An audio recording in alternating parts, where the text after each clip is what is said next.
নমস্কার বন্ধুরা, আপনারা সবাই দেখছেন সরকারি সংবাদ ইউটিউব চ্যানেল। বন্ধুরা, যদি আপনার কাছে পুরনো 10 টাকার নোট থাকে তাহলে কিন্তু আপনি সেটাকে বিক্রয় করে 20 থেকে 25 হাজার টাকার মুনাফা কামাতে পারেন। যদি 10 টাকার নোট হয়ে থাকে পুরনো, সেখানে আপনি 20 থেকে 25 হাজার টাকা কামাতে পারেন। আপনি এই নোটটাকে কোথায় বিক্রি করবেন, এরই সাথে 10 টাকার কোনটা নোটকে আপনি বিক্রি করতে পারবেন, সবটাই আমি ভিডিওতে বলে দেবো। আপনাদের কাছে একটাই ছোট্ট অনুরোধ, যদি ভিডিওটি ভালো লাগে অবশ্যই লাইক করবেন, এরই সাথে লাল রঙের সাবস্ক্রাইব বাটনে ক্লিক করে বেল নোটিফিকেশনটা অল করে দেবেন। বন্ধুরা, পুরনো কয়েন, টাকা জমানোর শখ কিন্তু অনেকেরই রয়েছে, আর এইসব পুরনো জিনিসের দাম একটু বেশি হয়ে থাকে।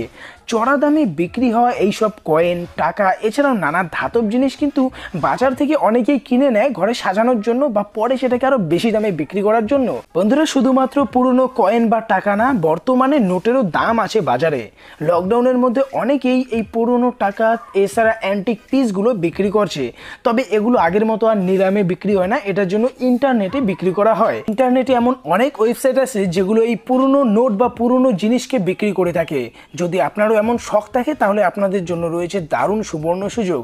যদি আপনাদের কাছে 100 বছরের পুরনো বা ভারতের ব্রিটিশ আমলের কোনো পুরনো 10 টাকার নোট থাকে তাহলে সেটাকে আপনি বিক্রি করে প্রচুর টাকার মালিক হতে পারেন।